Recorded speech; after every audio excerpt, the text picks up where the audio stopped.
चुका हूँ अपनी एक और वीडियो के साथ, जो कि रहने वाली है जस्टिस लीग वर्सेस डूम्सडे।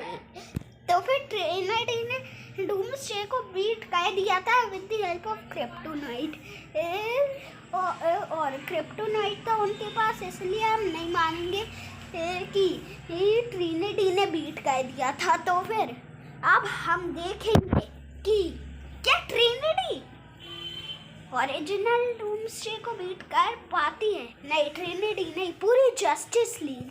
तो फिर अभी जल्दी से शुरू करते हैं। वीडियो की ड्यूरेशन काफ़ी ज़्यादा छोटी रहने वाली है। हाँ, तो फिर पहले बात करते हैं जस्टिस लीग की। तो फिर पहला मेंबर जस्टिस लीग का है सुपरमैन।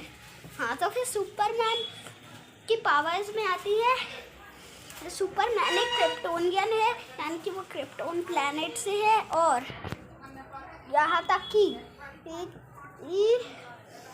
ये वो काफ़ी ज़्यादा पावरफुल है, सबसे ज़्यादा पावरफुल क्रिप्टोनियन।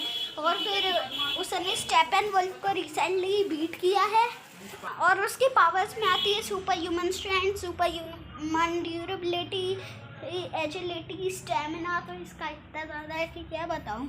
और हीट विजन और फ्रीज ब्रेथ। अब अगली है वंडर वुमन। तो फिर अब मुझे ज़्यादा कुछ तो नहीं पता वंडर वुमन के बारे में, क्योंकि मैंने ज़्यादातर जस्टिस लीग की मूवीज़ ही नहीं देखी है, और मुझको नहीं लगता कि डायना के पास कोई पावर्स है। उसके पास मैंने सिर्फ और सिर्फ वेपन्स ही देखे हैं।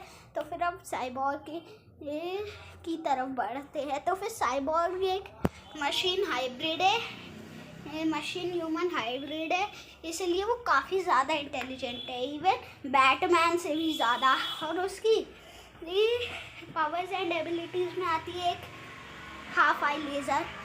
और अमंग अस में रिसेंटली एक साइबोर्ग की नाम की स्किन रिलीज़ हुई है।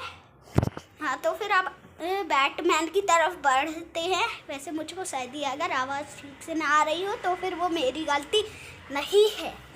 और फिर अब अगला है बैटमैन। तो फिर बैटमैन बस एक नॉर्मल ह्यूमन है, जिसकी स्टोरी अगर चाहे तो फिर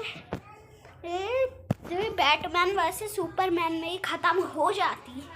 और तो फिर डूम्सडे ने क्या क्या किया है, मतलब बैटमैन ने ज़्यादा कुछ तो नहीं किया है, पर वो काफ़ी ज़्यादा ही पावरफुल है।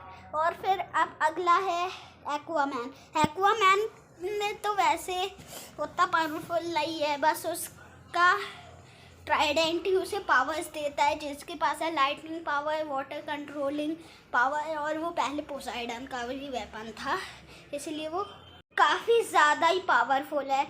और वो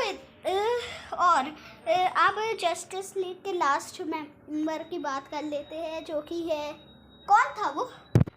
तो फिर वो था फ्लैश। फ्लैश लाइटनिंग को एब्जॉर्ब कर सकता है, और उसकी स्पीड आज तक की सबसे ज़्यादा फास्टेस्ट स्पीड उसकी ही है।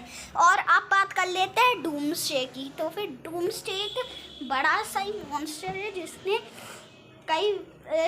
जिसने डार्कसाइड और स्टेपेनवुल्फ को 1/2 बैटल में बीट कर दिया। सोचो भैया, सोचो कि कितना पावरफुल होगा डूम्सडे।